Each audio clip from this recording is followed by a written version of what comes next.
Okay. Hi, everyone. On behalf of the women members, excellent community of ICAI, it's my pleasure to welcome you all to your screening and Ideal Season 35. Yes, Yashaswini and Ideal is a Wednesday series of programs conducted by the WME for the women CAs and by the women CAs. This series is an extension of Sky High Symposium, which conducted its 100th episode. It is one of the committee's initiatives to not only disseminate information to women members on technical updation and non-technical skills, but also to empower and inspire women members to come at forefront and realize their verbal skills at public forum. So I introduce now CA Nutan Satwa. Ms. Nutan Satwa is a chartered accountant with over 5 years in indirect taxation, specializing in GST, SEZ, and STPI compliance. With an LLB and Z qualification, she combines legal expertise with tax proficiency and has conducted training sessions nationwide, collaborating with multinational corporations to promote regulatory best practices. So now I hand over to CA Nutan Sarkar. Thank you. Uh, Thank you, Aparapa ma'am. Thank you so much. Firstly, I would like to thank ICI for giving this opportunity to us to present ourselves in this sessions and creating this program overall. And I would like to start my presentation. I'll share my screen and start with the presentation. So choosing the reason behind choosing these topics SEZ and STPI. So these are the areas which are not much known to the chartered accountants community. So I when I started working in this particular area, I got to know there are very less chartered accountants who are working in this area.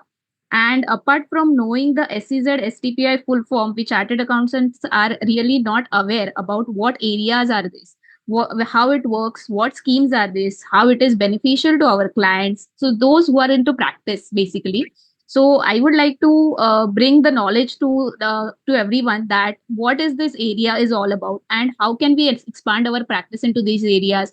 How can we encourage our clients to get into these areas and how they are benefited from these particular schemes of government. So these are the schemes, but are not known to the multiple people. That's why these are the schemes which are not no many of the MNCs are not taking benefit out of these schemes. So unawareness is the major reason behind this particular thing, and that's why I have choose this topic to present and show. So moving forward to how much it covers in our CA syllabus. So only module 4 of our CA, that too, one particular topic of this module 4, foreign trade policy, covers only it covers only abbreviations of these topics. It does not even cover the law, the guidelines, the circulars. Nothing has been covered in this particular area. So these areas are not known to CAs because this is not included in our CA syllabus. So only the word EOU, EHTP, STP, BTP are well aware. We are aware about these words only. So that's why the reason we are not into this area much. So basically, to understand why these areas are important, why what are the objective of government to bring this area into place? That is the basically to enhance the export. So these benefits, these are the schemes basically: SEZ, STPI, EOU, EHTP, and STP, BTP. These are the schemes which are only for the export oriented units. So export oriented unit, we all are aware that for to survive and sustain in a foreign trade, we all need a foreign currency. India need a foreign currency. And to generate foreign currency, how this foreign currency is generated basically from the export oriented units. And these export oriented units are very crucial for the growth of the India. So there has to be some benefit which is given to this unit so that the export is getting encouraged in India. That was the major reason behind introducing these schemes, which can help the export oriented units to enhance, to grow more and bring the foreign exchange to India. That's the reason why the schemes were introduced. Okay. So basic objectives of these schemes is promote export, enhance foreign exchange, attract investment and employment generation eventually from that. So is it the schemes, whether the schemes are mandatory or not? What is whether these schemes, whether we should opt for these schemes or not opt for these schemes? This is the question for every chartered accountant. Why these schemes are there and whether these are schemes are mandatory or not. So this is like your tedious trap.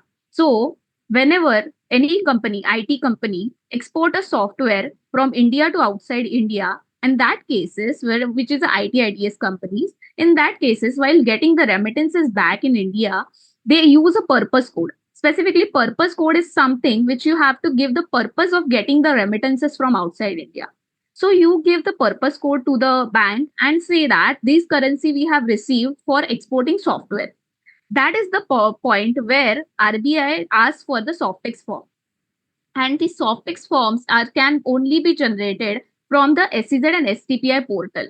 And these Softex as of now are not available and not get we can't get this Softex from on anywhere apart from this SEZ and STPI and non-STPI. We'll discuss it later. What is SCPI, SEZ, STPI, and non-STPI in detail. But we should understand that why it is required. What is the need to get the schemes available, why these schemes are introduced at the first place. When we understand the why about the concept, we understand the entire concept very easy. So Softex was the major reason why this concept were become very important, where why when it got its very importance in this Softex industry, in this IT in the industry. That is when the Softex came into picture. When I bank will ask us for Softex, bank RBI will ask us for Softex, we have to provide them a Softex up, without which the bank will start levying us the penalty or charges. So, going forward to the main core area of our discussion today, which is SEZ. SEZ, what is SEZ basically? SEZ is an area which is a bonded area, which is considered to be the area outside India for the taxation purposes. So, how it works, how it goes, like the area which is you and me are not allowed to go over there. Otherwise, we have the employment or we have a pass to go there. And how does we get that pass? So basically, whenever we are going to any of our clients or somewhere, the client should give us the pass to go in that area, which is completely a restricted area. You are not even allowed to enter into that area. So not just a human is interrupted from getting into that area. The goods is also getting restricted in that area. So you cannot take any if you plan to carry your laptop to SEZ without permission, that is not going to possible. Every person who is entering from SEZ entry gate to SEZ is getting checked, who is getting their laptop is getting monitored, everything is getting monitored. So basically, whenever you are entering into SEZ, it is firstly you should remember every time that it is a bonded area. So it is not, the entry to that area is not easily possible. And it is a area, it is the area is treated as an area outside India for the taxation purposes. So whatever goes inside the SEZ is called as import. Whatever things are bought by the SEZ are called as import, and whatever things are sold by the SEZ are called as a export of service, export of goods. Okay. So, as you all have understood, only for the taxation purpose, that area is called outside India. So, you must be aware about the seeds in Andheri, the Mindspace in Airoli, and the JNPA in Navi Mumbai. So, all these are SEZ. These are the special economic zone. So, what it does, so how it helps industry, we will cover that in the later slide. But by now, you must have understood the basic concept of SEZ. What is SEZ? And it is regulated by the Ministry of Commerce and Industry, Department of Commerce. Okay. And the SEZ is governed by the SEZ Act 2005 and its rules which are published in 2006. Moving forward to the next topic, that is STPI, Software Technology Parks of India. So, what is STPI and what is SEZ? How it is differentiated from each other? So, the basic understanding behind the SEZ is it is a bonded area. Okay, it is restricted in the circular. It is restricted in the boundary of the SEZ. So, which is nominated by the government, that notified by the government that this area will be notified as a SEZ in the government circular. Then only that area can be called as a SEZ. But it is not the case with the STPI. Suppose if you don't want any kind of a restrictions on your business, that for moving inside the business it's so difficult for do that activities. So this STPI has been created, which is not a bonded area, which can be created in any particular building, even in your corporate building, even at any place it can be called as a STPI unit. Only thing is that you need to take a registration and follow certain procedures and rules.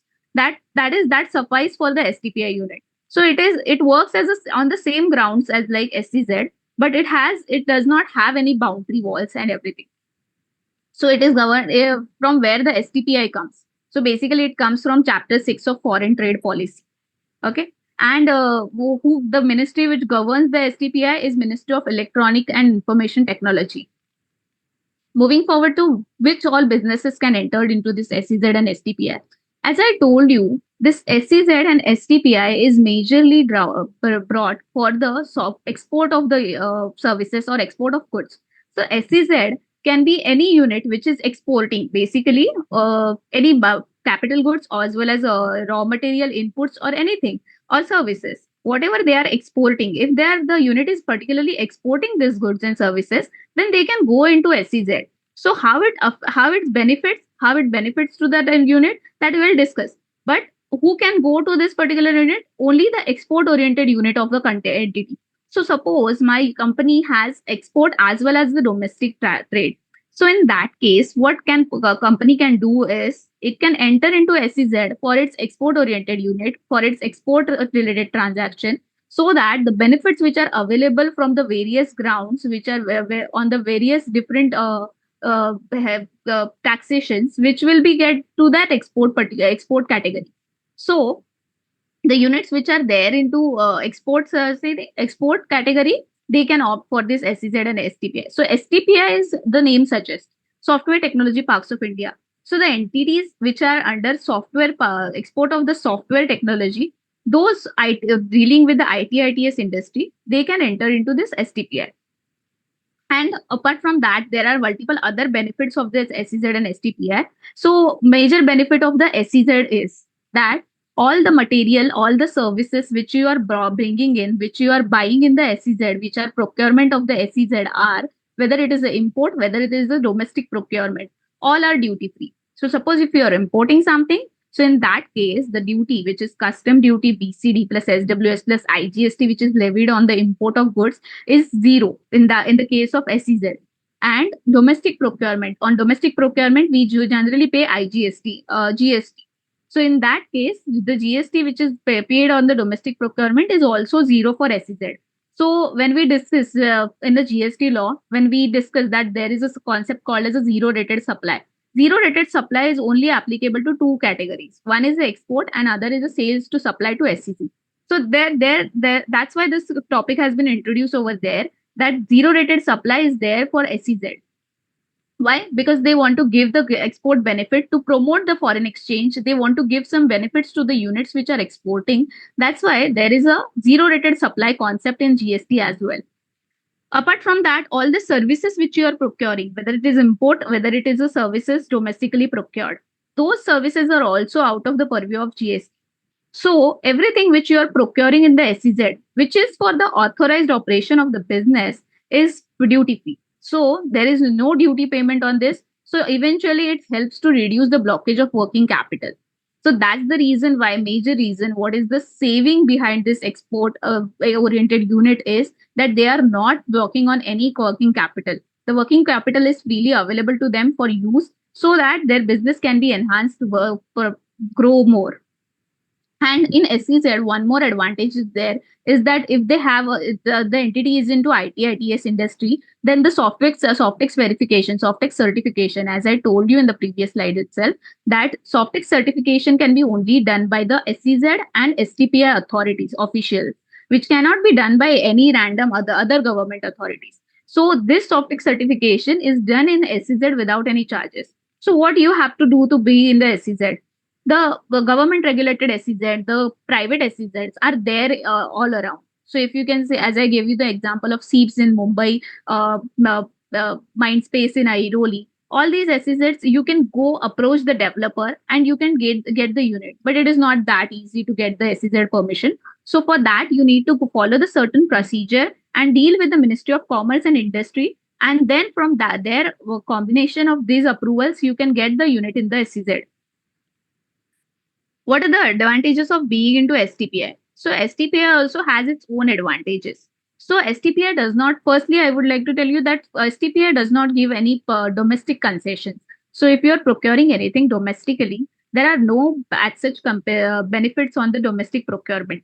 There are few benefits which are like you can procure it at a 0.1% rate, which is for the export merchant. So the one who is providing services, trading activity basically, who is not a manufacturer, who is just a trading, can get the goods or procurement at 0.1% itself. So in that case, there is a no custom, there is a no GST.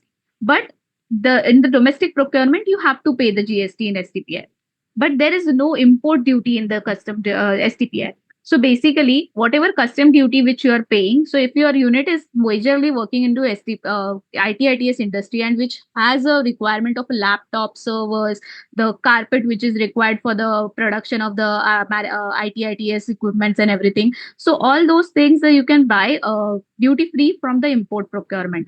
So this is the major advantage which STPI has. STPI does not give any benefit to the domestic procurement. And also, one more, the way there are advantages, there are disadvantages as well to this unit. So basically, whenever you are into SEZ and STPI, the major restrictions which is there on your domestic sales. So whenever you are into SEZ and STPI, the thing which you should remember is you cannot do domestic sales in SEZ and STPI. So major restriction, why this restriction has been put? That there is a reason behind this restriction as well. So suppose I am the SEZ and STPI unit entity. I have STZ registration. I'm taking advantages on all the goods which I'm procuring domestically as well as import. I'm not paying IGST. I'm not paying SEZ. I'm not paying SCW, BCD, SWS plus IGST on the import of goods. And along with me, there is one Indian entity which is not into export, which is locally working. So in that case, the locally the operating industry is paying all the duties on the all the procurements and everything, but the industry which the unit which is there in SEZ, which is taking the advantage of all these things, is the production cost of the unit is definitely lower as compared to the local unit. So if you start competing with the local market in that scenario where you are getting the benefit, so you will actually hamper the local market. That's the reason why you cannot make sales from SEZ and STPI to domestic in a domestic area, to just prevent the domestic entities, just to prevent encourage the domestic business as well. These benefits has been restricted only to SEZ and STPI unit, and for the purpose of only making the export and not for the domestic supply. Moving forward to the approvals part. So, how do we get the approvals from SEZ and STPI? So, as I told you, firstly, to get the SEZ area, we need to go to developer, ask for a unit which is if it is available or not on a rented basis. SEZ, you cannot buy a SEZ premises. You have to always rent a SEZ premises if you were planning to buy on it. So you will become in the position of a developer, not in the position of a unit, if your primary business is to generate a foreign exchange from the export of services and not to develop the SEZ. So basically, whenever you go to SEZ, you have to rent a property in the SEZ. Apart from that, you have to make the application to MOCI for getting the approval for the working that SEZ. For that, which you need to give the approved projections of your financials, and the other documents. The documentary requirement is there. That there is a huge list of documents which are need to be submitted to this development commissioner. And once the development commissioner finds that okay, this business has a future in the export industry, the business is going to grow in this future industry and going to generate NAP, that is net foreign exchange for India, then in that case, the development commissioner gives you the approval to work in the SEZ premises. So these are the approvals basically which are given to the SEZ and STPI. So similarly, STPI also development commissioner gives the approval to work operate any units, and similarly there also you have to submit the projections. So projections to prove that we will generate export for India and we will bring the net foreign exchange for India. So once you can prove it from your financials, you will get the approvals of your SEZ and STPI units. So SEZ approval is valid for 5 years, and STPI approval is valid. STPI approval is also valid for 5 years. But there is one more concept called as a non-STPI. Non-STPI will discuss later what it is exactly. So which is valid for 3 years only. So you have to, after the expiry of 5 years and 3 years, you have to go to again those authorities, submit your projected versus your actual export, and you have to prove that you have earned foreign exchange in last 5 years. And in that case, your renewal will get again, you will get the renewal. So that is the basic criteria for getting the approvals in the SEZ and STPI. That is, you have to have a foreign exchange, net foreign exchange earnings. Even a 1 rupee of earning will work. So it does not specify that how much you require to earn in a net foreign exchange. It only specifies that you need to earn in net foreign exchange. And net foreign exchange means your earnings deducted by the your foreign exchange outflow, only foreign exchange outflow. So if you are net earning more than what is your what 1 rupee, then you will be getting the approval from the SEZ and STPI. So, what are the compliances in this SZ and STPI? So, the compliance is monthly performance report, service export reporting form, soft text, annual performance report, quarterly performance report only in case of STPI. So, these are the compliances. These are the forms which a unit in SEZ or STPI needs to submit every month, every quarterly, and annually as well. So the name suggests, so monthly performance report has to be submitted monthly. Service export reporting form and export text is also submitted monthly based on your export in that particular month. Annual performance report is submitted only once in a year. So due date for the filing annual performance report of SEZ is 30th September, 180 days from the end of financial year, whereas the STPI due date for filing the annual performance report is 30th June, that is 90 days from the end of a financial year. And similarly, quarterly performance report only in case of STPI we need to file at the end of the quarter. So these are the compliances which we also need to take care while we are being into SEZ, and what these compliances are all about. So compliances is all about giving your data of export to the authorities. They will verify the data whether you are generally actually export generating some money from the export, and they once it is verified, it is checked, they will approve that particular returns. Once the returns are approved, then you need to go for an annual performance report. So annually, you have to submit the total balance sheet of your export minus import. So that will counted as a net foreign exchange. If you have earned a positive net foreign exchange, then in that case you will be eligible for the further business in that particular area. If you are not earning the net foreign exchange, there are criteria where you have to stop your business as well in this particular compliances, because you are getting the benefits, and if you are not able to generate the output from it, so the schemes have been, it can be withdrawn as well. Moving forward to the additional documentary requirement, additional compliances which we need to follow in SEZ as well. So apart from the monthly compliances report, monthly, annual and quarterly compliance report, there is a procurement forms which we need to submit to SEZ authorities. So these are the forms which are only there in the SEZ. So what are these forms basically? So these are the forms which we need to submit when we are going to procure something in the domestically or via import. So different forms for different type of procurement. So if you are planning to procure anything domestically, domestic goods procurement, then only goods, okay? So in that case, you need to file DTAP, domestic tariff area procurement. And in case of an import of goods, you need to file bill of entry. And in case of a DTA procurement, DTA service procurement, you need to file DSPF, DTA service procurement form. So these are the few compliances which you need to follow. Apart from the your monthly and quarterly compliances, you need to follow these compliances whenever you are procuring anything duty free. You need to update to the SEZ and SEZ authorities that we are procuring something without payment of duty. Once it is approved, these forms also get approved from the SEZ authorities. So once it is approved, they will be the forms you can. This can be even asked at the time of your GST audit of the departmental GST audit of your unit. So these forms are mandatory. It is not that you cannot file this form and still work in the SEZ. Annual monitoring is being done for the your units. So in that case also you need to submit these forms. So these are the mandatory forms. So we'll understand. Firstly, I have given you the differentiation between the STPI, non-STPI, and SEZ. But firstly, we need to understand what is non-STPI unit basically. So as I told you, STPI unit helps us to get the software certification. If we are going to bring some import of goods into India, there is a no custom duty payment on it, and there is also not other boundary restriction for STPI. But suppose if I don't want to take any benefit from the the import of goods, on import of goods. And suppose I don't want to file the complicated forms of STPI, all the requirement, all the compliances which are there in the STPI units. Apart from this, which I don't want to comply with, I don't want any restrictions on my business. And but the Softex certification mandatory, which is the mandatory concept which we need to follow. So basically, the Softex which we need to get certified with, if they are not, if I require only the Softex certification, then I can go to non-STPI unit registration as well.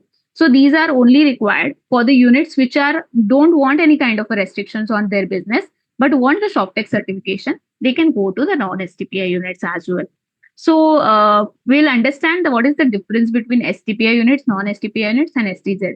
As I told you, STZ we can enter into any kind of a business which is export related business. So that is not restricted only to the IT/ITS industry. We can go to any kind of electronic equipments manufacturing or any kind of a task activities. It can be done in a SEZ premises, provided you are earning net foreign exchange. So there is no restriction on that particular stat. But in STPI, only IT/ITS industry, which requires a software certification, can enter. With no other industry, like the name suggests itself, the STPI, Software Technology Parks of India. So it is only for the enhancement or promotion of the software industry. So that's the major reason. So location, as I told you, SEZ is a bounded area. So which has a boundary wall, which has a constructed restricted area. It you and me are not allowed to enter into the premises without any reason. So that's the reason why SEZ is the restricted area, and people, more businesses are not inclined to go to SEZ unless and otherwise there is a huge cost benefit analysis has been done for the SEZ premises. But in STPI and non-STPI, we can locate it anywhere in India. So in your premises, in your corporate business park, anywhere you can operate the non-STPI unit. There is no restriction on the non-STPI unit operations. Moving forward to the registration letter and letter of permission. So, as I told you, letter of permission will be granted to the STPI unit, and letter of approval will be granted to SEZ unit. So, there is a big difference, letter of permission and letter of approval. So, basically, STPI units will get by the its director. So, STPI has its director and SEZ has its development commissioner. So development commissioner is a IRS, obviously IAS officer who is taking in charge of that particular SEZ. So there is a hierarchy which is there in a SEZ which controls this SEZ park. We'll start with the topmost hierarchy, which is the IAS officer who is into development commissioner's position, who takes control of the all the SEZ which are there under his control. So who is the in charge of that particular SEZ? Anything which is not just given the authority from the SEZ Act to the other officers is being controlled by the development commissioner. So below development commissioner, there are deputy commissioner, there are additional commissioner, there are joint development commissioner who are working at the hierarchy, at the below hierarchy of the development commissioner. So these are the officers which can give permissions to the authorities which are given by the SEZ Act to the in the SEZ book in the SEZ book, whatever the things are written down, that these are the things which a additional development commissioner, additional commissioner, joint commissioner can give authority, can be provided by them. But those who are not under, which are not under the purview of the additional or joint deputy commissioner or joint development commissioner, are will be done by the development commissioner in the monthly meeting. So I will cover the monthly meeting and part later. So moving forward to the registration. So as I told you, STPI has the head as a director, whereas SEZ has a development commissioner. Letters of permission and letter of approval will be issued for STPI units for 5 years, non-STPI units for 3 years, and SEZ units for 5 years. So basically, SEZ also don't get the permission at 5 years at a stretch in first go itself. When you set up a unit for the first financial year, in that case, the you get the permission for only 1 year. When you get the permission for 1 year, you need to set up a business in that particular 1 year because it is a rented premises. You are not allowed to enter into that premises before you get the permission. So obviously, when you enter into any rental agreement, you first decorate that premises, you first make it functional for your regular activities, And that's why this 1 year is being given to the SEZ units, that in this 1 year, in this first year of your approval, what you have to do is you have to set up your unit into that premises. And then after setting up of that unit into that premises, within 45 days of the getting that letter, you have to accept that letter first. Once you accept that letter, the 1 year will start. So 1 year, within this 1 year, what you need to do is you need to go for a DCP. What is permission for the production, commencement of the production. So commencement of the production is something where you start your you when you make the first export from that unit. So within in a 1 year's time, you have the time limit to set up your unit. And beyond that 1 year, what you are supposed to do is you are not allowed to do any kind of a setup procedure after 1 year. You have to complete it within a 1 year, and you have to start your business within 1 year. If it is taking time to set up your unit in the SEZ, you have to take a permission from development commissioner to extend that 1 year. And once you start your export, that time you have to submit the letter of commencement of production to the development commissioner office, and stating that we are starting with our business. So from that day onwards, your business will start for next 5 years. So as I told you, in SEZ you don't get the permission on a very first day itself. You get a permission of your business working in firstly for 1 year. And in that 1 year, if you can complete your setup activities, or if you cannot set up, you can take a extension of that 1 year, and later you can start the export. Once your first export is started, you have to give the intimation to the development of your commissioner's office that we have started with the production of our business. We have started with the software export. And once you give this intimation, they will give you the letter of approval for the which is valid for the 5 years period. So this is not in case of a STPI unit. On the day one itself, you will get the STPI permission, which is valid for 3 years and 5 years. But in SEZ premises, you get the permission for 5 years. So you get the permission for 1 year and later at 5 years. And on subsequent renewals, you will get automatically for 5 years. There is no time bound period for 1 year, which is for the subsequent renewals. Returns, as I told you, monthly, quarterly, annual performance report, service export reporting form, soft text, which are there for SEZ, STPI, and non-STPI unit, all. But as if you'll ask me why, what is the difference between non-STPI and STPI compliance form? So there is something called as a Form A for import of material. So if you are importing some certain material, if you are making some import, so in that case, you are required to file a form to customs authorities. So in that case, you have to do the compliances, maintain the bond register for your STPI unit, and all the activities you are required to fulfill. So those are the things which are the compliances which are apart from their monthly and quarterly compliances. And this monthly and quarterly compliances will help you to enhance your own business itself, because you in this returns you have to file a soft text form, and this soft text form is required for the business and not for the STPI purposes. So it is in the your favor that you are filing this form and getting the soft text certification done, so that you can prove submit it to RBI and get the compliances done. Moving forward to the custom port. So as I told you that SEZ has its boundary wall, SEZ has its own restricted area. Similarly, STPI does not have any kind of a custom area. But there is a custom officer who is in a control of this SEZ STPI premises. Okay.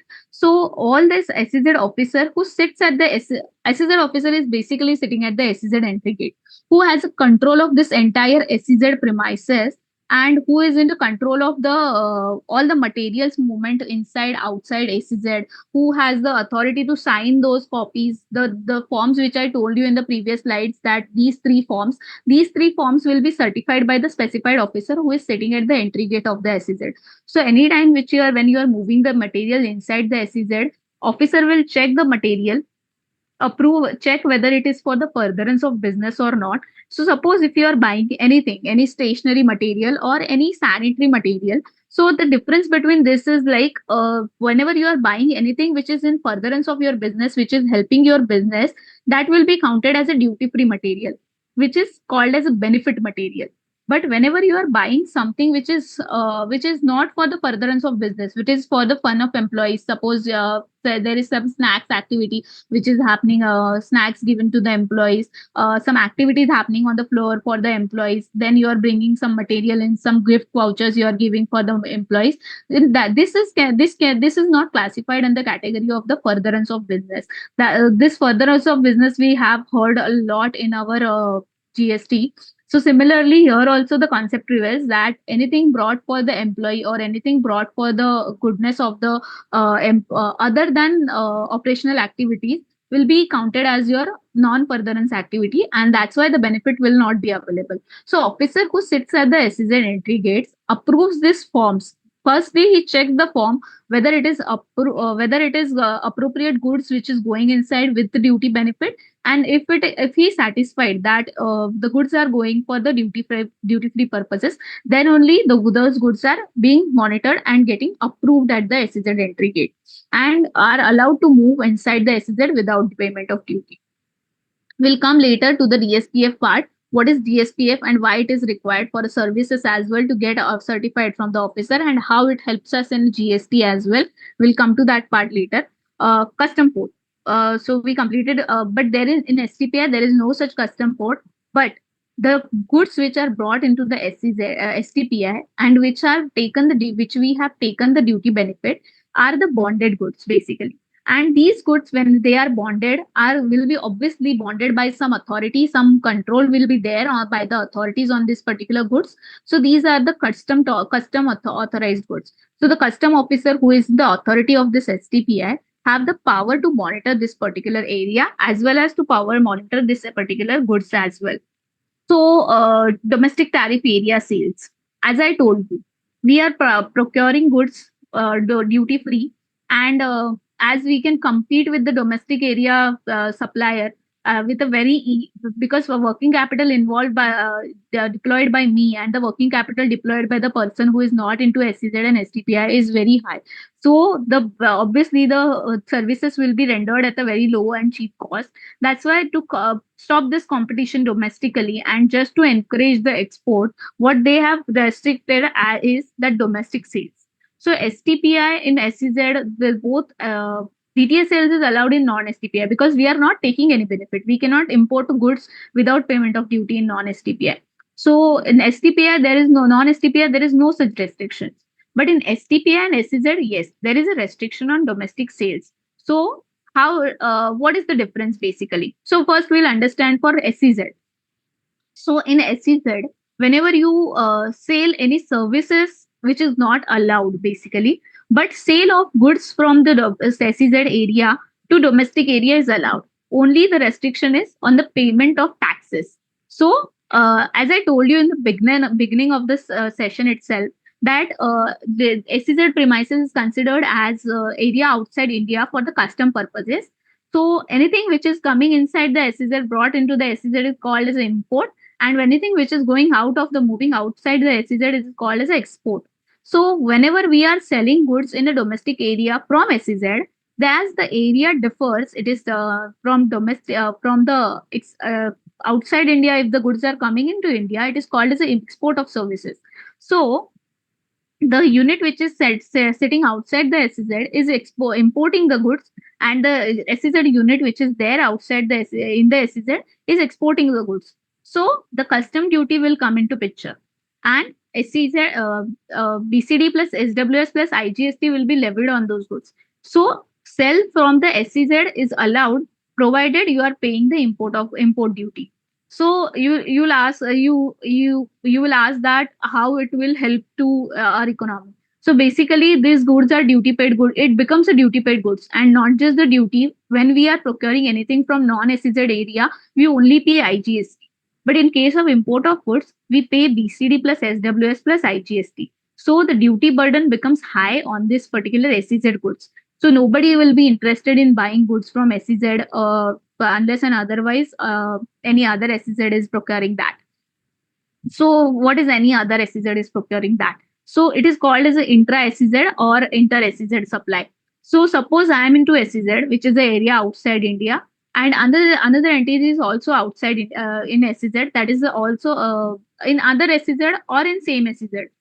So it is an area outside India. So whenever I am procuring anything for the purpose of export, I have the liberty to buy procure anything without payment of duty. So similarly, the SEZ unit can sell to another SEZ unit without payment of duty. That is duty free procurement, duty free sale.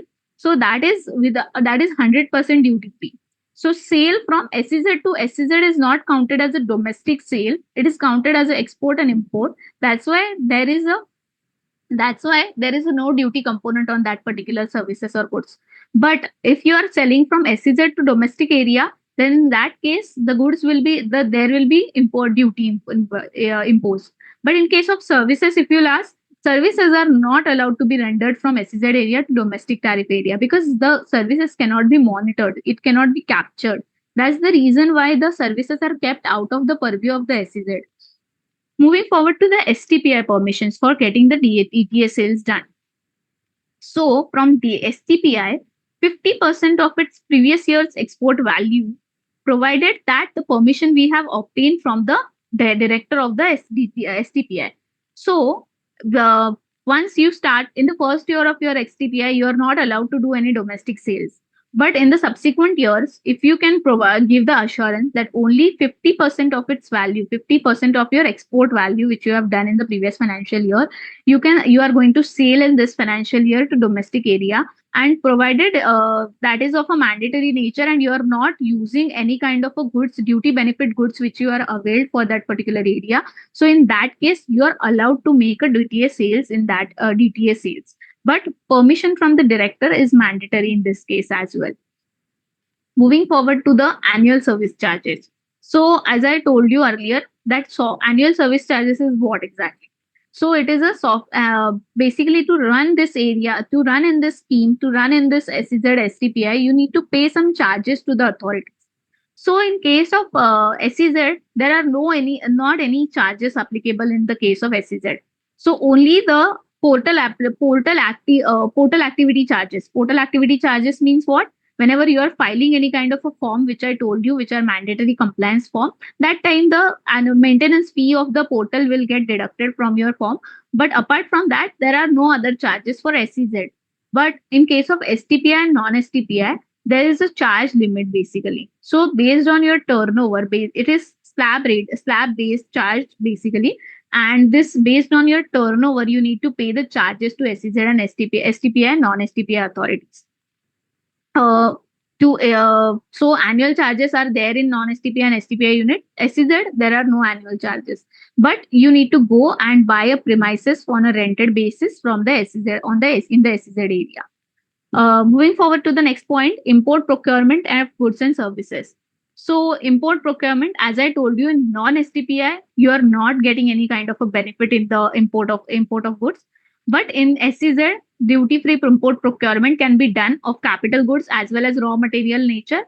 But in case of STPI, the import of goods, you can procure import of goods without payment of duty.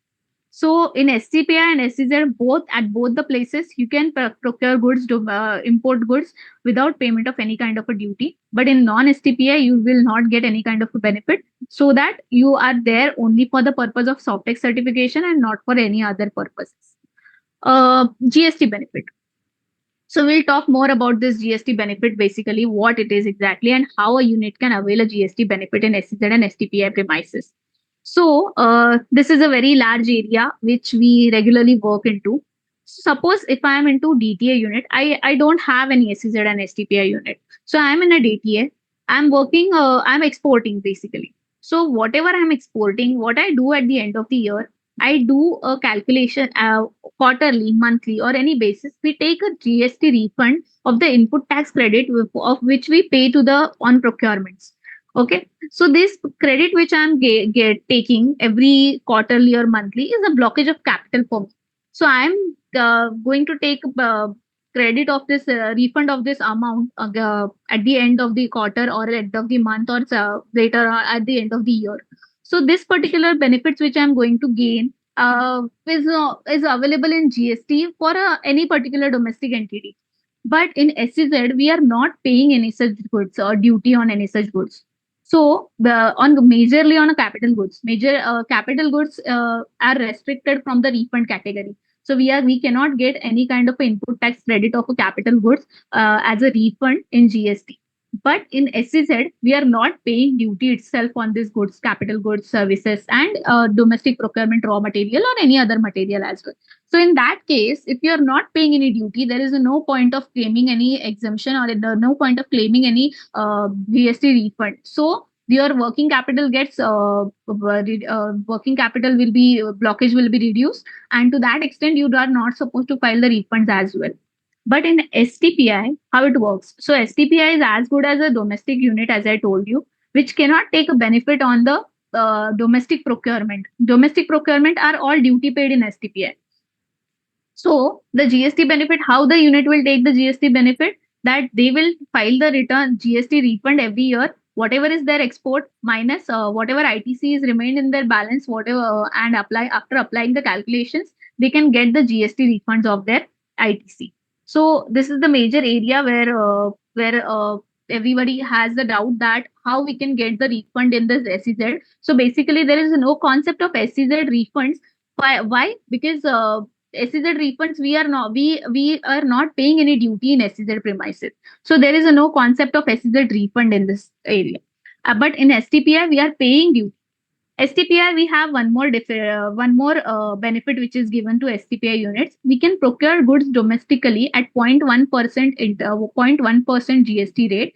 And if you have gone for that particular scheme, that is subsidized rate a GST scheme, then in that case, you won't get the refund of the taxes which you have paid. So in STPI also, you will not be eligible for GST refund if you have paid the tax. You have availed this concessional rate benefit. So point if you are paying 0.1% on your procurement, then you won't get the refunds of your procurement. Apart from that, so we learned about this SE. Just to summarize the entire concept of SEZ, STPI, and non-STPI, I would like to say that SEZ is an area which is a bonded area where you have some restrictions to enter your materials, goods, and everything, which is getting monetized by monitor, which is getting monitored by the SEZ authority, which is sitting at the customs entry gate, which is named as a specified officer, and that particular officer will check your goods and everything will be done. Verification of your goods will be done, and then only it is allowed to move inside the SEZ. And after moving inside this SEZ, you also these goods become a bonded goods. So when you are planning for an exit from this SEZ, you have to pay the duty either on the depreciated value of these assets or on the or on the scrap value, whatever scrap value which you are getting, whichever is higher. If you are getting the depreciated value higher than the scrap value, then you have to pay the duty on that. So payment of duty on this particular category is also not just your IGST duty. As I told you, these are the areas outside India. So you have to, every time when you are dealing with the SEZ, you have to pay BCD plus SWS plus IGST. But for importing goods, like if I am the domestic vendor selling goods to the SEZ unit, so in that case, I'm not required to pay any import goods because I'm not sitting outside India. So in that case, you are only required to pay IGST. So that is how the SEZ works. So goods procurement is duty free, import procurement is duty free. SEZ has the SOPEX certification free of cost, whereas STPI has a import goods only duty free, and it does not have any bonded area. It do not have any restricted premises or something. It has only the restriction that you need to generate a export foreign exchange from your whatever business you are doing. You need to generate only foreign exchange. So how to I'll just give you a loophole how to work in this area when you are doing a DTA sales as well. So many of the person have questions that how can we operate our DTA business. So whenever if you want to operate your DTA business as well and still want to work in STPI and SEZ, then make your business as a unit. So whatever business is located inside your SEZ premises will be only you make export oriented supply from that particular unit. You do not make any kind of a DTA supply from that unit. So in that case, you are fulfilling the conditions of the SEZ as well. And when there, you should also make a simultaneous outside unit in the from outside the SEZ, which has a DTA sale. So you can also make the DTA sale from that unit. So the conditions which are there in the SEZ are also getting fulfilled. Similarly, for STPI, you also make some two units. One is a DTA sale unit. One is a your STPI unit. So in that case, you can make a domestic sale as well from the STPI unit as well. So non-STPI does not have any kind of restrictions. So you can work from both the areas in that way. And if you have any questions, if you have pinned any comments on the chat section, so I would like to answer the question. Uh, that's it from my end. Thank you so much, everyone, for giving me this opportunity to present this topic and give you the information about this topic. So, if you have any questions or doubts about this topic, so I would like to take those chat.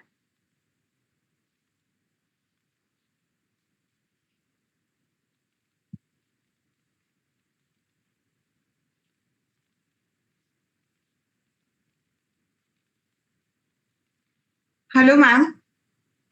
Yeah, Yeah, I would just extend first vote of thanks, and we'll go with the question answers. Is it okay, ma'am? yeah, sure. Yeah, ma'am.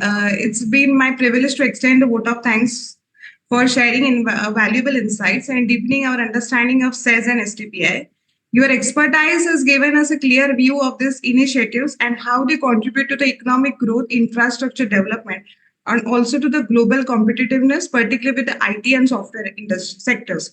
You also gave us knowledge about the soft tax and the quarterly returns or any other compliances to be done and understanding the role of sales in fostering trade, boosting investment, and creating employment opportunities. Also, with STPIs for promoting software exports, encouraging innovation, was incredibly enlightening. You have provided us not only foundational knowledge but also practical insights into operational mechanisms, benefits, and other compliances of these frameworks.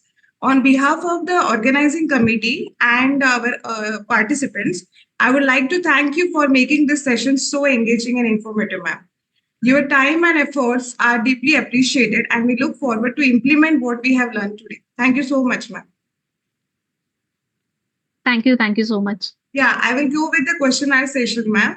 The first question is from Sakshi Arora, ma'am, from Hyderabad, which she asked, in that she asked, which section of notification specifies the due date of annual performance report submission by SES? What is the implication for a SES or for non-filing of APR, annual performance report? Okay. So basically, there is no notification or circular for stating the requirements for filing annual performance report. But if you'll go to rule number 22 of the SECZ Act, so it is a rule for basically, it is not a section. So if you'll go to rule 22 of the Act, you will find that there is a bond come undertaking which is there for the SEZ unit, in which you yourself give the declaration that we will file the SEZ STP SEZ for APR annual monitoring form, annual performance form in 180 days from the date of filing, from the end of the financial year. So it is not mentioned in any circular or any kind of a notification. It is mentioned in the bond itself, which you sign to the SEZ authorities. Okay.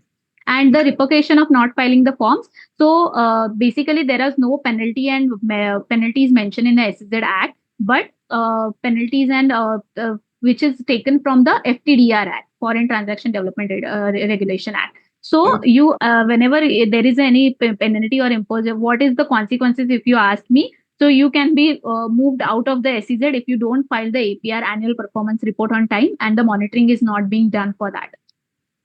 Okay, ma'am. Thank you so much. And second question is from Lakshmi from Chennai. She's asking if we are a co-developer in a SES, is there any mandate to get converted to unit status and make any fee after a certain period of time? No, there is no mandate for co-developer. Developer and co-developer are basically the one who is giving the assurance that we will or regulate this SEZ premises, and we will provide the uninterrupted services and facilities to our units and vendors which are there in the particular SEZ. So there is a no mandate for a developer and co-developer to generate a non-net foreign exchange. So net for and there is no requirement also to convert themselves into unit. So basically, there is no such requirement to convert yourself into any unit. Okay, ma'am. Thank you. And one more question is from Natrajan, Coimbatore. He is asking items imported from China are at free of cost with nil duty in sales unit by filing bill of entry. Now, whether sales unit can export that item at free of cost to Ireland by filing bill of lading with approval of AO without payment of duty.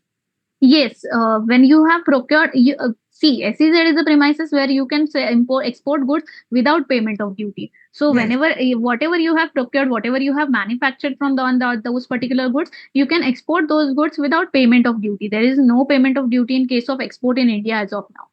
Hmm. Okay, ma'am. And one more question is from Lakshmi. She's from Chennai. She's asking the concept of NFE was to be replaced with FE in amended sales rules with under dash any update on this? But basically, Desh Act is under discussion only. So that we cannot conclude that whatever has been written, whatever draft has been circulated in Desh Act is being confirmed or not. As of now, Desh is under discussion, and therefore we cannot consider whatever circulars and whatever draft says of Desh. So we have to consider only the NFE part as of now. Okay. And Subrato Iyer from Kochi, she is asking that from your experience, which is more beneficial to start and operate for an entrepreneurship from the point of view of profitability and ease of operation? After starting as STPI, can it be converted into sales? Okay. So this question depends on the business itself. So if your business is planning to import more, so you're planning to import more, in that case, you can go for STPI and SEZ, both the options. So if you're not planning to import anything, okay, so in that case, STPI is also not a good option because if you're going to procure everything domestically, then SEZ would be a great option for you to get the material domestically procured material duty free and basically conversion from STPI to SEZ. So basically, you have these are two different schemes, and there is no such restriction on moving from STPI to SEZ. So only thing is that you can take your STPI, convert your STPI unit into SEZ once you get the premises in SEZ and get the appropriate approvals on the time. So you can convert your STPI premises into SEZ. You can convert your business from STPI to SEZ. Okay, ma'am. And one more thing is from Sanjay Bharti Noida. If NFE is not adhered, what are the consequences and what is the period with which NFE is to be complied with? Okay. If your unit is first time operational, you are in the first 5 years of your unit. Then in the first year, you will NFA is not positive. Then it's okay. Second year, you will get the letter to stay provide the reason for what are the reasons why your NFA was not positive. Third year, you will be moved out of the SEZ. So LOA will be cancelled in that case. So if your net foreign exchange is not positive in the first 3 years of your SEZ and STPI, then you will be moved out of your SEZ. Your Okay. LOA will cancel. Okay, ma'am. And two more questions are there. Is the same from Subrato Iyer from Kochi. He is asking which has fulfilled GOI objective of generating foreign exchange and promote export, STPI or SES? So both of them has fulfilled the objectives of generating foreign exchange earnings. So as of now, none of them has. Basically, it depends upon the unit to unit. So overall, if you'll see, they both are fulfilling the objectives. Okay, ma'am. Yeah, it was the same question. Thank you, ma'am, for the questions and answers. Thank you so Session. much for the question, and thank you so much that you have actively participated in this Yeah, session. And I'm glad that many questions came on this particular yeah, topic. actually, I'm happy. Yeah, yeah. Thank you, ma'am. thank you so much. Yeah. And I will like CA Namrata madam to hand over and for the further this thing introduction of CA Dimple ma'am. Thank you so much. I hope I'm audible. Yes. Good evening to all my wonderful women CAs. I'm humbled and privileged to get this opportunity from Women Members Excellence Committee to be a moderator for this wonderful session today and to introduce our speaker and healer, CA Dimple Banushali, for the topic Effect of Emotions on Our Body. CA Dimple Banushali, with 11 years in tax practice, supports MSMEs in compliance, subsidies, and financing. As a 5-day healer, she helps people recovering from trauma and build confidence in personal and professional life. In today's day and age, considering the stress levels and the balancing act that we women handle, we all need you to provide our pathways to heal ourselves. Dimple ma'am, the stage is all yours. Thank you, Namrata. Thank you for giving me opportunity to speak on this wonderful topic. Let me share screen first.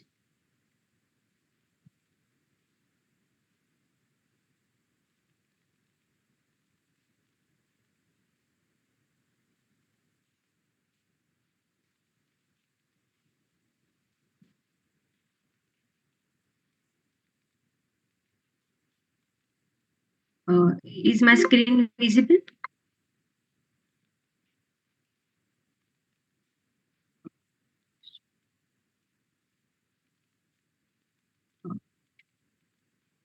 Just 1 second.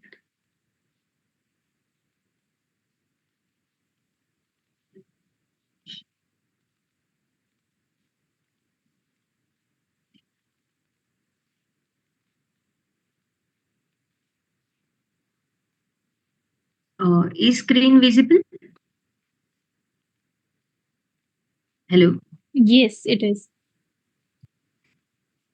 Okay, so I Ma'am, would like. please click on the presentation.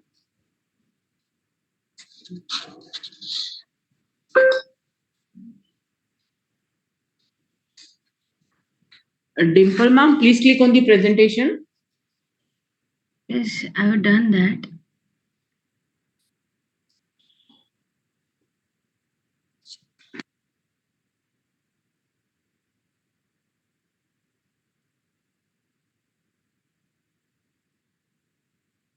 Is it visible now?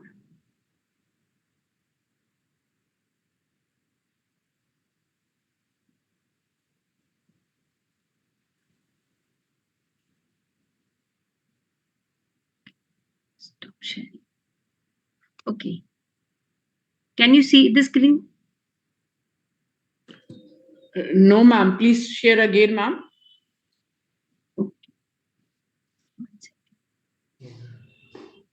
I hope it is visible now. Yes, ma'am. Yes, ma'am. Okay, let's. Today, I want to speak on the wonderful topic of emotion on human body. As a woman, we used to go through. We experience many emotions in day-to-day life. Can you see the screen? Yes, ma'am. Yes, ma'am. अभी नहीं आ रहा ma'am अब of हो गया है. Just give me 1 second, otherwise I will start without that.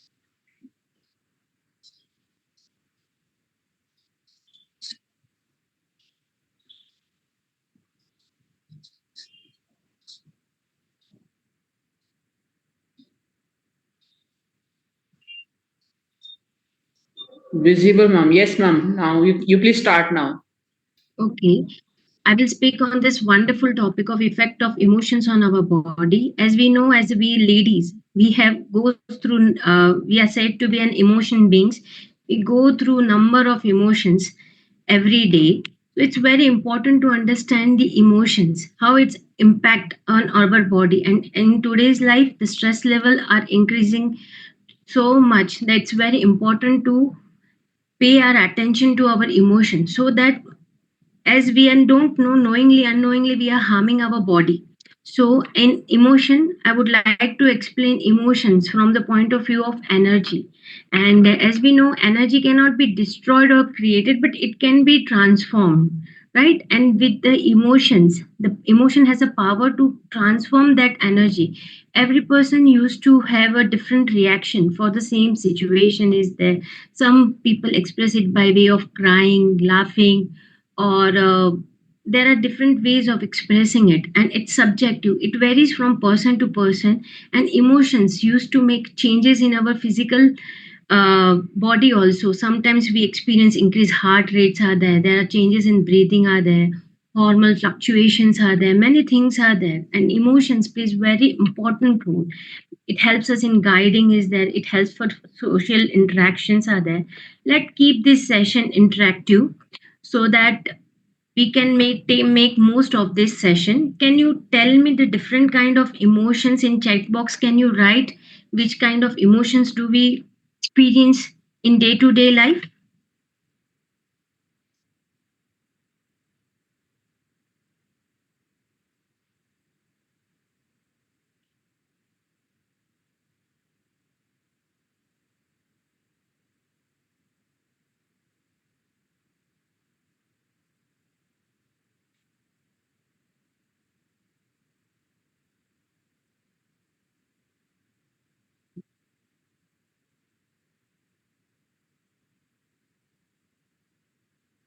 Hello,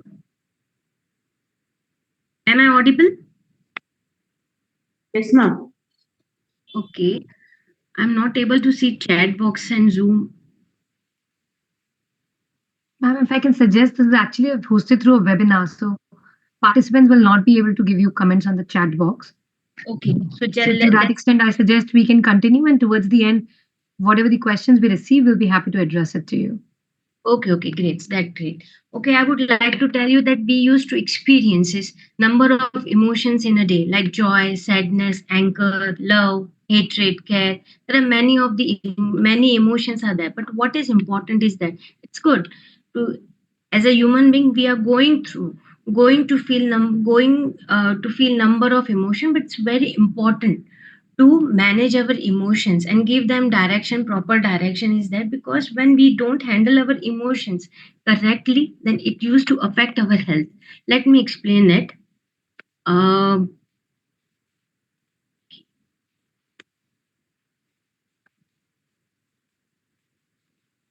let's do one exercise. I am not okay. Okay, we will do the exercise part later on. See, I want to explain you how the emotion affects our body through this seven chakra chart. There are seven chakras in our body. We have one main brain, and there are seven mini brains, which used to provide. Our main brain gives direction to these seven mini brains, what to do, how to do, and where to do, and how to react. So it's very important to understand the various aspects of the life. For example, I want to give you example of an anger is there. You can see these seven chakras. There is crown chakra, second is third eye chakra, third is throat chakra, fourth is heart chakra, solar plexus is there, and sacral chakra and the root chakra. I would like to explain it with one example is there. As our ancestors used to say that chinta chita ke saman hai. It is said because you can see the solar plexus. It represents the fire element in our body. When we get angry, the fire element used to increase, and with this increase, as the fire increase in our body, we know what is the work of fire. Fire helps us to cook food, as well as it gives the warmth. But it's very important to keep fire in control, because if fire is in excessive, it will burn everything. In the same way, when we are just emotionally disturbed, our fire element also get disturbed, and with the increase in fire, it used to affect the internal organs of our body. Over here you can see the sacral chakra is orange. It's orange in color, and it represents the water, right? So when it represents the water, it means when there is a fire, it used to the the water level in our body reduces, and it used to heat our heart, throat, third eye, and it used to heat it up. So many a times we have experienced that after getting angry, we used to have feel acidity, bloating is there. We suffer from all this thing, or indigestion issue. Indigestion issue used to arise because the water level in our body has reduced, and acidity, there is an acidity increases in our body because there is a burning sensation inside our body. So just one element of anger, one emotion of anger used to have a great impact on our body. So it's very important to control it. Situations will always come in our life in which we will be angry, sad, happy, frustrated, betrayal. We will receive betrayal, but it's very important to understand that by getting angry and having any negative emotion, we are just harming ourselves, and we are harming our internal body. So it's very important. So it's very important for us to know that which kind of emotion has where impact on our body. Okay, now see, then in third eye chakra, third eye is for the intuitive throat. Many women, as a woman, we are not expressing ourselves completely at some places. So at some places we are expressive, but when we suppresses our emotion, our third chakra, that is the throat chakra, gets suppressed. So many times we have heard that women suffer from thyroid problem and all. It is because of we are suppressing our thoughts, we are not expressing ourselves. That's why our throat chakra gets blocked. And heart chakra is there where love, forgiveness, compassion is stored. When we don't, firstly, we women are so busy in handling number of things that we forget ourselves, and it has great impact on our heart. We don't do self care, we don't forget about the self care. All anger and everything is stored in our heart, and it used to have effect on our heart. It's very important to express our emotion in a right way, right place. Express it in front of someone whom you trust, because when we don't express our emotion, it gets stuck in the heart. And when if we don't releases the thing, I would like to give you example of a cooker. Every one of us have used cooker, but if we don't switch off the cooker at the right time, what will happen? It will burst, right? Same is the in the case of our body. It stores all emotions in our body, but when we don't express it, we just keep on storing it. It once one day comes when it get burst. We get various health issues, heart problems, and we females are more expressive of our emotions, but males don't express so much. So we have heard about the cases of heart attack more in case of male than female. So it's very important to express our feelings. And if we are not able to express with someone, or if we don't have someone with whom we can express, so just do one thing: start generally. When we generalize, when we write a diary or share with someone, what we do, we just reduces, we express ourselves, and the burden in our body get reduced. So it's very important as a woman to uh, release our emotions, because when we don't releases our emotions, it used to get stored on our cellular level. And once it gets stored in cellular level, and again the same process is repeated. We used to store sadness, depression in our body cells, then it gave results to diseases. And any of the diseases used to take place only if anyone is diagnosed with any of the disease. Just sit down and think what they have done in past 2 to 3 years, because any disease is formed in our body, it used to take at least 2 to 3 years to develop in our body. So it's very important to sit with ourselves and think what we have done wrong. I am not telling that by controlling emotions you can avoid the diseases completely, but it's a way. With medication, if we manages our emotion, and if emotions are addressed at right time, we won't have any kind of physical issue. We will be fit, we will be fine. We have seen our ancestor who are 80, 90 years old, they are fitter than us in many cases. Why was that? Because they had not taken so much pressure. In nowadays, we are taking too much pressure on ourselves. We are getting little bit harsher on ourselves. So it's very important for us to sit down and think what we really want and where we are heading. Our body, our body used to communicate, has a way of sending message to us, but we are never taught that how we should listen to our body. Unfortunately, we are not taught that at school level, college level, but body sends us messages. Like, I would like to say, we used to suffer from abdominal cramp is there. Abdominal cramp is there. Just observe. If we hold emotions and thoughts for a long time and we are not releasing that, then we suffer from abdominal cramp causes issues are there, because we are not releasing the emotions, and all emotions are getting stuck in our sacral chakra, this which is our second chakra, which is mainly for creativity, money, and relationship. And this chakra is very important for us as a woman. And many of women used to suffer from ankle problem or hip problem, job knee problem are there. They are this problem used to arises along with age, wear and tear it arises. But emotions also plays a very important role in it, because it used to show that we are not able to move in our desired direction. Something is stopping us.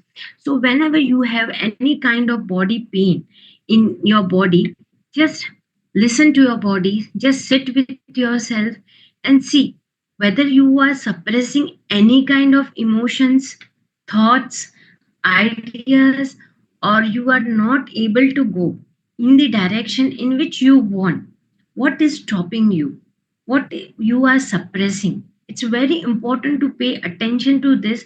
Small details are there, because many times it happens that we are thinking different things and doing some things, and unknowingly and subconsciously we are doing all this thing, and we are not knowing what we actually want. But our body knows what we want, and it is sending the messages in the form of first body pains are there. So it's very important not to ignore your body pain, and just spend time with yourself, listen to your body, so we can avoid these illnesses to a we can, yeah, we can avoid this uh, problems at the initial stage only, because when we solve it as and when it arises, then it will not cause any it will not turn out in any diseases, and we can live a more happy and healthy lives. Okay, I would like to give example of arthritis. Many women have used to suffer from arthritis, because what does it represent? It represents being inflexible in movement, and attitude toward new direction is there. When we are inflexible, arthritis, we can see the symptoms of arthritis. But when we are avoiding all these things, takes time, 2 to 3 years. So don't suppress yourself. Occasionally, as a person, we are going to suffer from many things.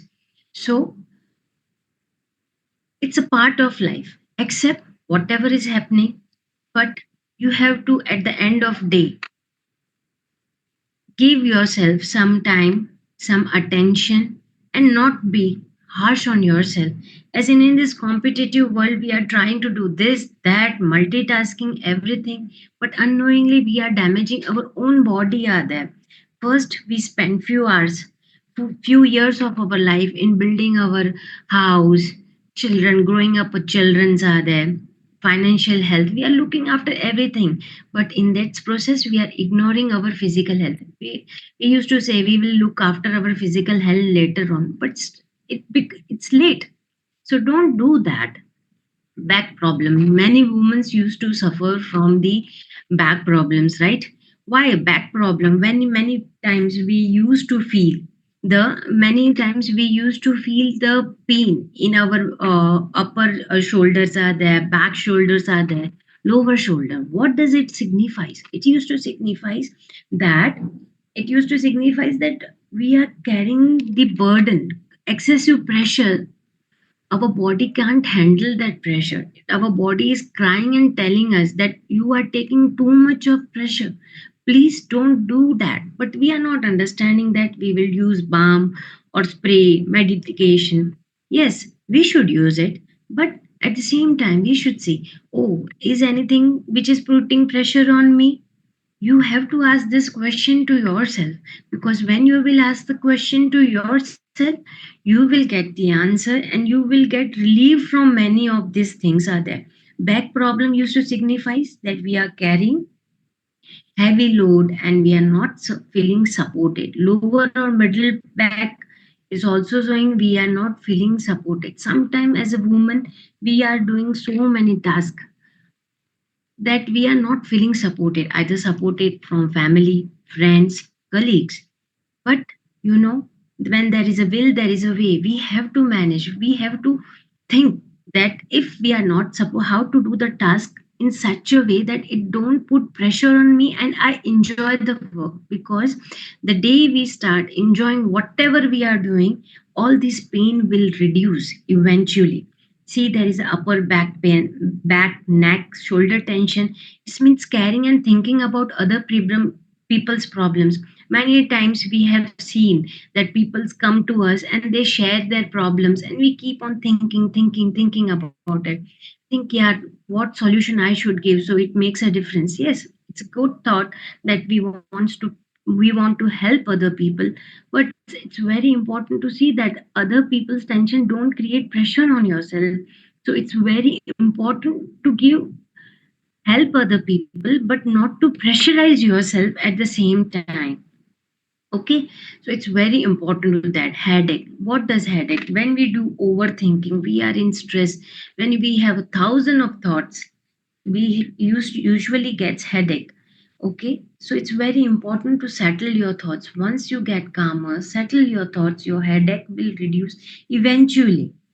Okay, now the knee problem also, every I have told you that our body is created in a such a great way that it used to make all the chemicals and all the things which are required for the movement of the body are made inside only of our body. But our emotions plays a very important role. Consciously, subconsciously, we are sending the wrong messages to our brain. That's why this illness and physical problem used to arise. So it's very important to think in a right way. I would like to tell you one of the fact that our brain does not know how to differentiate between the reality and the dream is there. Many a time you have seen that you have got you had a bad dream in sometimes you are falling from somewhere, or there is an accident or something bad, and in that dream only you will be able to feel that you are shaking, you are feeling your heartbeat has increased, there is a sweating when you wake up. Have you experienced that?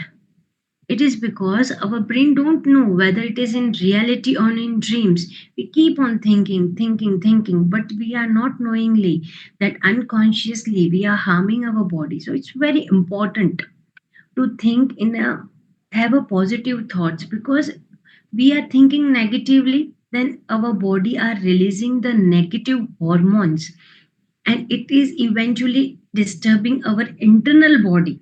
It's very important to think wisely, proper, have a positive thoughts, and we can live a happy, healthier life. Because how if we have lot of money, but if our body is not well, we are not able to get out of our bed, we won't be able to live a better life. So it's very important that we take care of our body, we take care of our emotion, as it is going to help us to live a better, healthy life.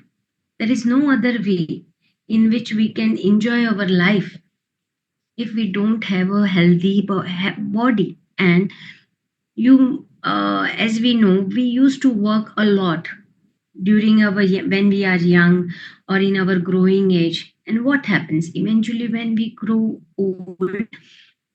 What happens? We are diagnosed with some diseases, illness, or back pain, joint pain.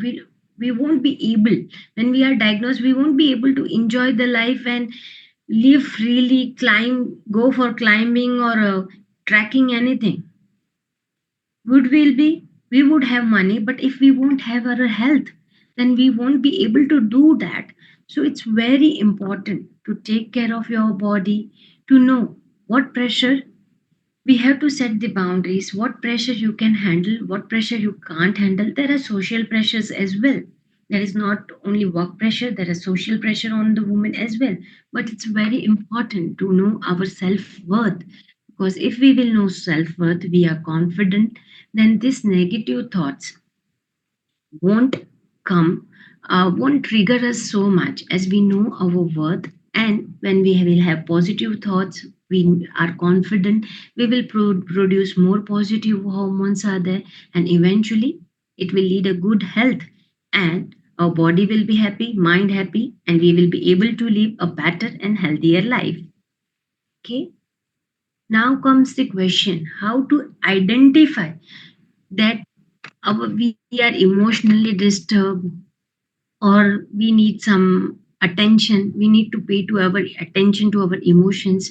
So we will feel differently when we are in a emotional turbulence. We will feel internally, or someone will come and tell us, yeah, okay, why are you looking little bit of pale? Is something bothering you? When someone comes and tell us, or we are feeling different than normal, then we need to sit ourselves. It's a high time to sit with ourselves and see, yeah, what is happening inside me? Because many a time we are just busy in analyzing and doing the work and looking to the outer world, but we forget the world which is inside, which is governed, controlled by our emotions. When we feel completely drained, we need to ask ourselves what is bothering us, what is pressurizing us. By asking this simple question, you will be able to handle many of the diseases and live a better life. When we are not able to sleep, just ask, what is bothering me? What is still unresolved? What is pressurizing me? It's very important to know that, because we can't sleep if our brain is constantly having thoughts, thoughts, thoughts. It's very important to have a sound sleep, because if we sleep properly for 6 hours or 8 hours, then only our subconscious mind can do its task of cleaning, of healing, because sleep is very important for charging our body, for cleansing of our body. So it's very important to clear our mind before sleeping. Just spend 5 to 10 minutes before sleeping with yourself. Settle the unsettled questions, the many questions, the bombarding of questions, just settle it. Then you will have a calmer sleep, which will lead you to, if we have a proper sleep, we can have a better digestion.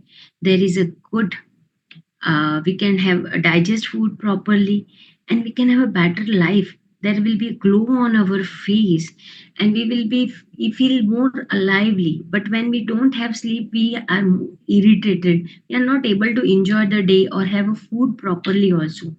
When there is acidity, depressed, if we are feeling depressed, if there is guilty, many women, as a woman, we used to we are doing number of tasks, and we are also feeling guilty about many things, that I have not given time to my kids, I have not given sufficient time to my in-laws, or something or another is bothering me. But when we feel hold that feeling for a long time, then we used to disturb our solar plexus is there. Okay, and when we disturb it, again there is a problem of acidity, heart problems are there, digestion problem is there. We are going to suffer from many of the emotions. But it's very important that if we suffer, feel sad, it's okay to feel for sad for 5 minutes, 10 minutes, but it should not be prolonged. Otherwise, it will give rise to the chronic disease. So it's very important for us to know that if it's okay, we can feel guilty also, angry also, confused also, but it's very important that we don't carry forward these thoughts for a long period of time, and we don't, because every emotions have an energy, and if we vibrate on the negative energy only from for a long time, it will result in some kind of illness or disease. So it's very important to cut it off. Okay, and there are lots of thoughts are coming in your mind, you are not able to just do one thing, just address them. Okay, when there is heaviness in breath, sometimes we feel that our breath is not normal. It's very important our breathe give us signals that, yeah, something is wrong, something is bothering you. But we say, but we normally ignore it. Don't ignore it, just just observe yourself. We in this we as a woman forget to pay attention to ourselves, forget to pay attention to ourselves, our thoughts, our ideas, our body. Please don't do that. Just listen to your body, to your breath, and try to resolve the issues on time. Okay, it's very important to be true to ourselves. When we fake, we are thinking something and doing something else. Our body is very intelligent. It knows that we are suppressing ourselves. So it is sending the that kind of signal, wrong signals to our various organs of our body. So it's very important. That's why we have seen that when we feel, when we do what we want, what we love, we feel completely relaxed and we feel happy, joyous. And when we do the things which we don't like but we need to do half-heartedly, we will feel heaviness in our breath, we will feel heaviness in our body. So it's very important for us to know what we are doing, what we are not doing, what we should do. Our body is constantly sending us those signals. So please listen to your body and act accordingly. Now, I've told you about how to identify that there is an emotion disturbance, but it's very important to know that how to release the repressed emotions are there. I've talked about many of them. Let me tell you in detail how to do that. If there is an emotional disturbance in your body, you are feeling offbeat, you are not feeling as yourself, you can do these simple practices. By doing these simple practices, you can make changes in your life. Yes, you have to do this on consistent basis. I'm not telling you that it will give you result in 1 or 2 days, but eventually when you will practice for 10 days, 15, 20, 30, it will become an habit and you will be then on autopilot mode. But you have to do that consistently. Okay, first thing, you have to open. If you are not feeling good of that emotion, you want to cry, laugh, just feel your emotion, do whatever you are feeling. Okay, then accept the situation and sit with yourself. Okay, and talk with yourself. This is the situation and this is the thing, and now I have to deal it, and this is how I feel. Okay, acknowledge your feeling. Then you have to work through your trauma. What is bothering me? What I can do? What best options are available with me? You have to think about it. And whenever you feel that you are not able to express those things to anyone, you can't talk about that with anyone. Just do one thing. Just take a pen and paper or any book, just write whatever you are feeling at that point of time. What are the questions which you need to address? What are the questions? Write down the questions which are coming in your mind. And when the during the time you are writing these things, you will feel lighter, better, and many a times, almost 60% times, our problems get solved by journaling only because we are able to know what's going on in our mind and what we are feeling. We start getting answer from that. So journaling is very important. Is that spending time with nature? It's very important to spend time in nature. Is there today we are living in the world where we are constantly running. We have observed that when we go on vacation or we go for a walk in the park, we feel better because we are connected with the nature. As we can see in the seven chakras are there, there is a root chakra is there.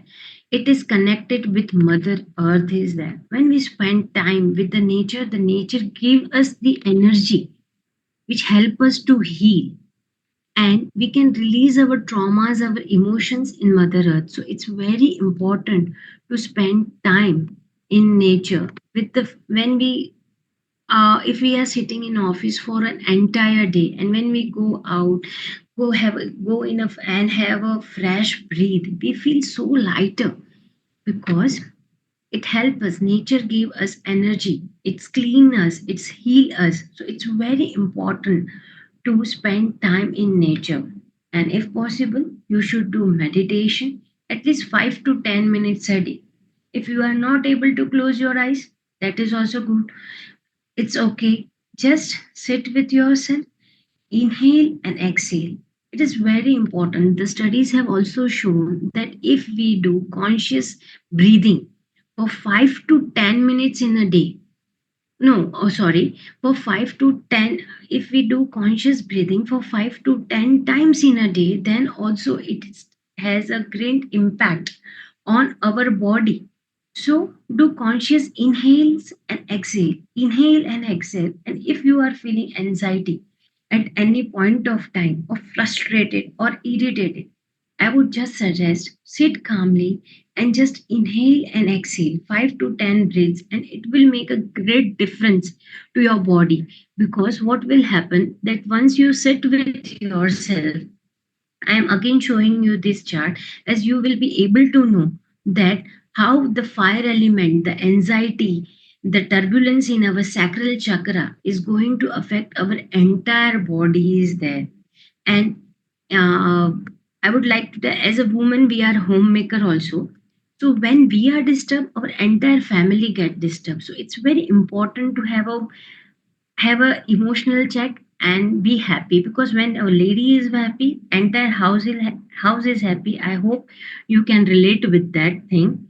So when there is an anxiety or fear is there, all kinds of fears are stored in the root chakras.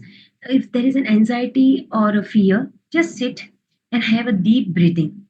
In this way, what will happen? You will just calm yourself. And this fire, water, root will not get disturbed. And you will be able, and believe me, when we are calmer, at that time only we are able to think properly. Because in anger, frustration, many a times we used to take a wrong decisions.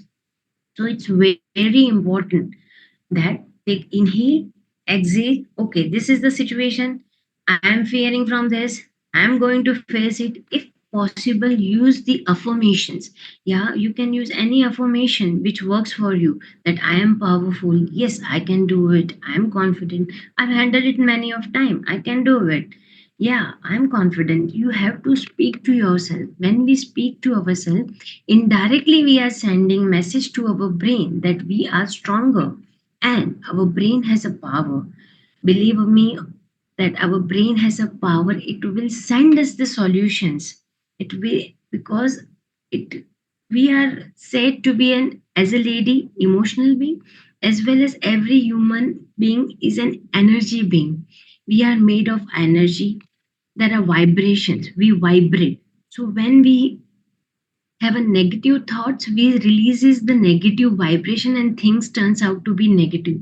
We have thought, when we have negative emotions, or anything bad happens, it's a common saying which we used to say, okay, when one thing goes wrong, entire world goes wrong. It's why it happens, because we are never seeing the silver lining in the situation is there.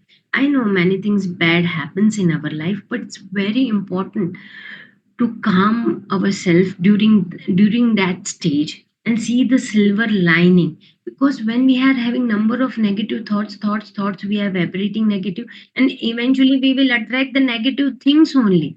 We are not going to attract the anything positive.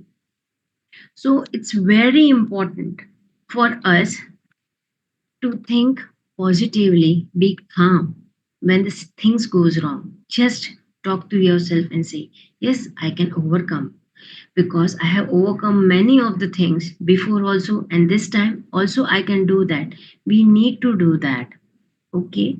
And we can do meditation, we can do any form of exercise, because when we do exercise, we do body movements are there, then whatever negative emotions are there, it don't get stored in our cells, it just get washed out from our body in form of perspiration, in form of sweating are there, or okay. So it's very important to do the exercise are there, so that nothing gets stored on cellular level. Because whatever we are thinking, whatever we are going through is stored in our body at a cellular level, and by body movement we can release it. So it's very important to do some sort of exercises there. Massage also used to help us to relieve, to relax, to feel relief. So we can have massage and spending time with yourself. It's very important to spend time with yourself.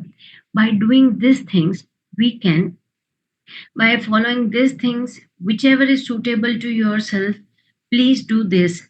You will feel more calmer, more relaxed, and body pains, ache will also get reduced. Okay. And I just want you, I would like people over here, I don't know how many participants are there, just if possible, I would like that we do some exercise for just 2 minutes. I'm not able to see the chats. So, just for 2 minutes, I would request all the participants just to close your eyes. I want to explain you how emotion reacts to your body and you can feel it right now only. I would request all of you just to close your eyes and just relax and just take inhale, have a deep inhale and then exhale. Just relax, feel calmer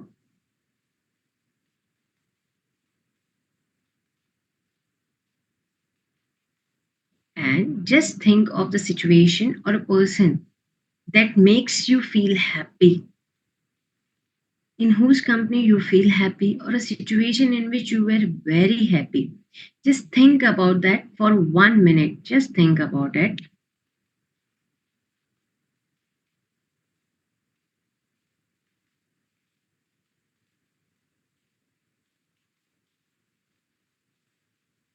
Please stay in the moment. Now, observe your body. How is your breath feeling? How are your shoulders? Are they relaxed or tense, or you are feeling lighter? Please observe your body.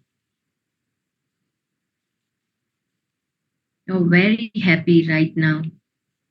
You're at top of the world. You're feeling great.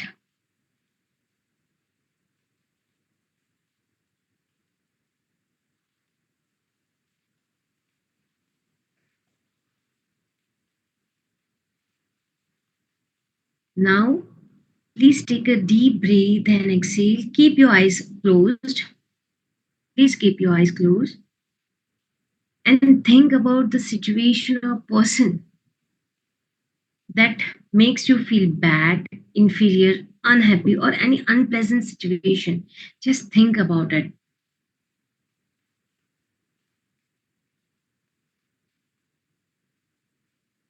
Anything which you don't like.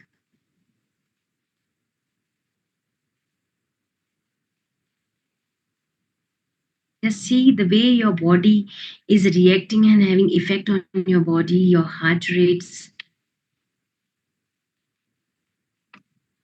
your shoulders, your scalp.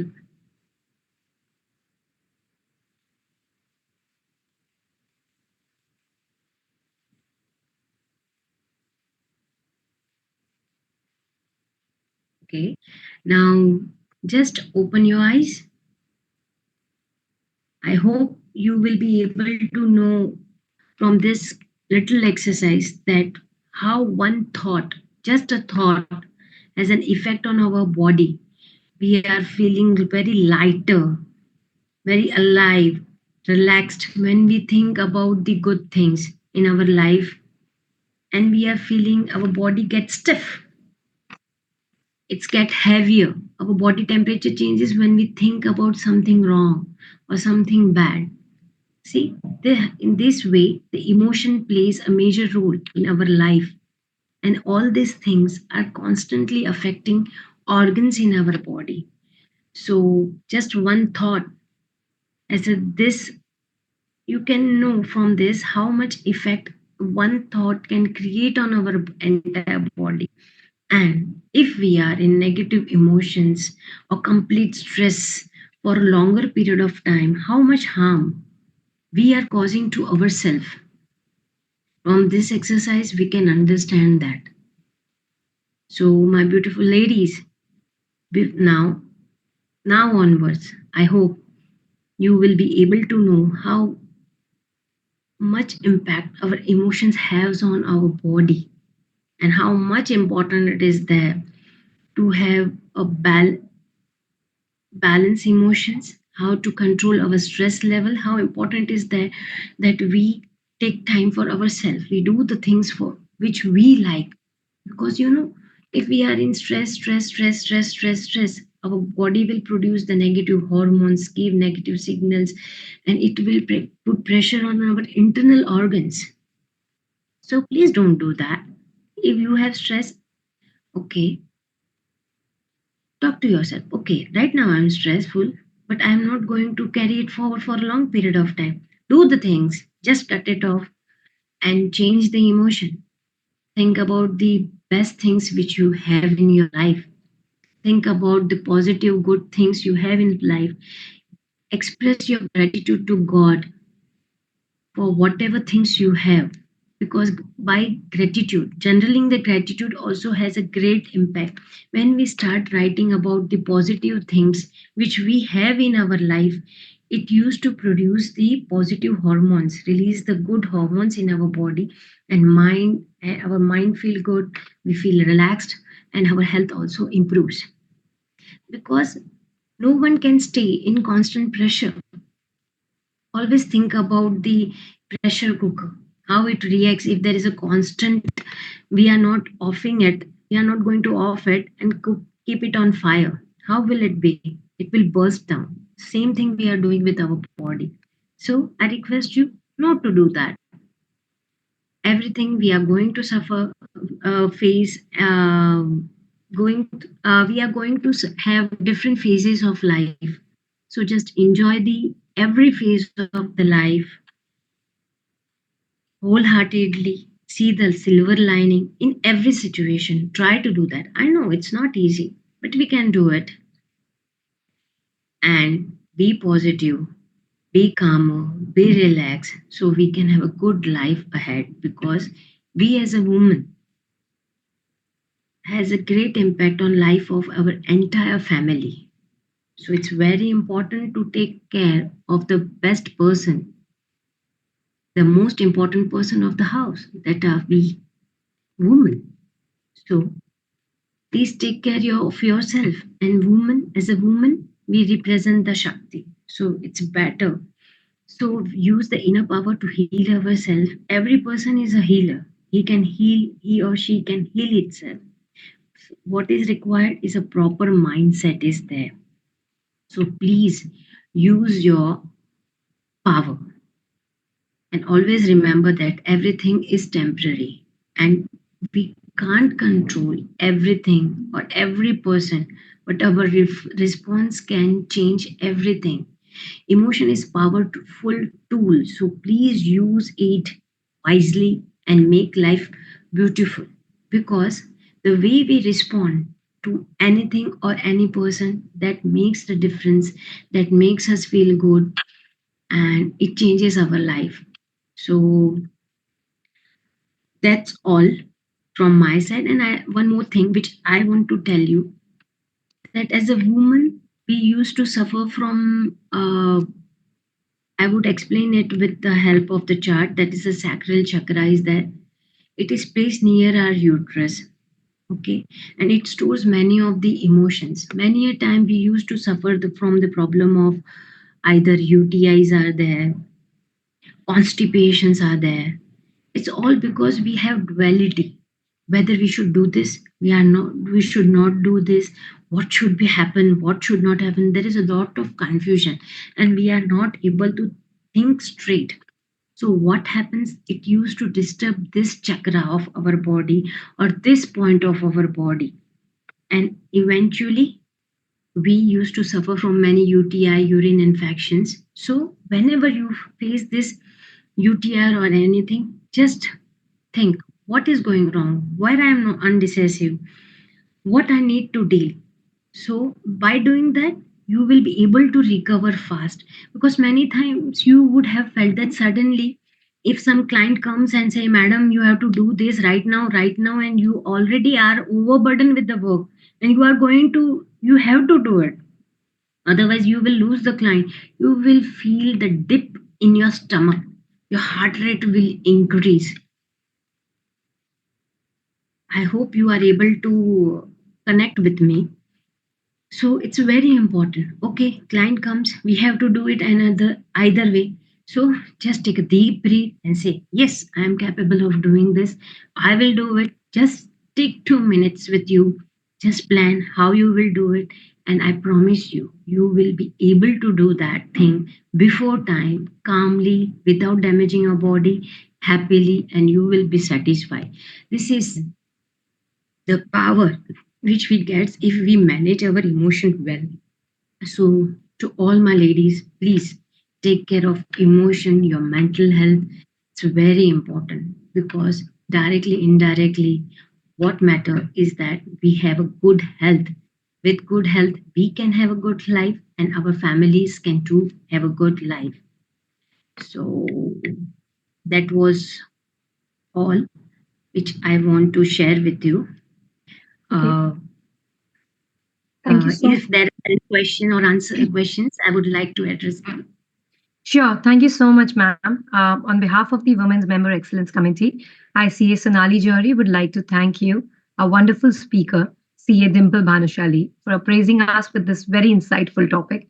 And obviously, and this is a very topical one considering the mental health issues and all the challenges which women of today is facing.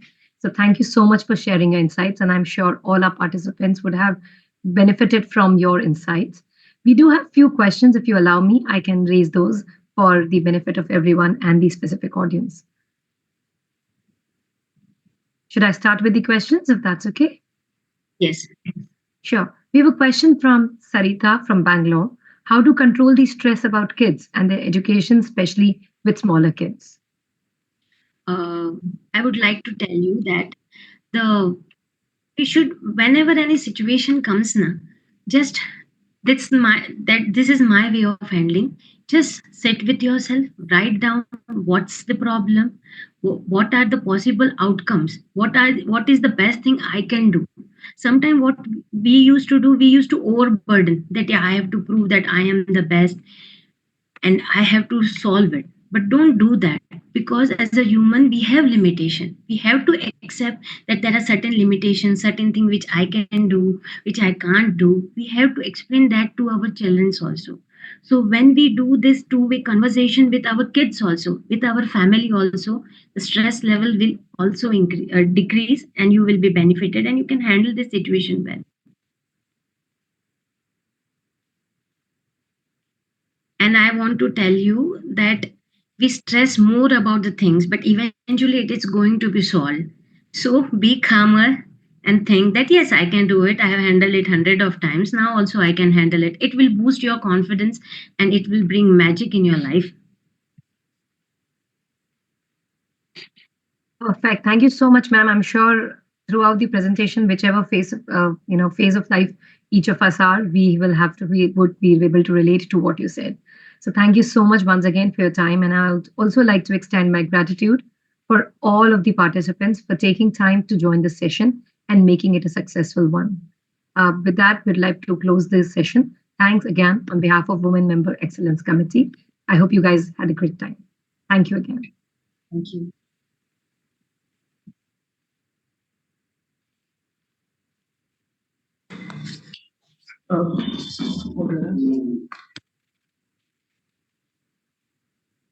Bhargav, please end the meeting.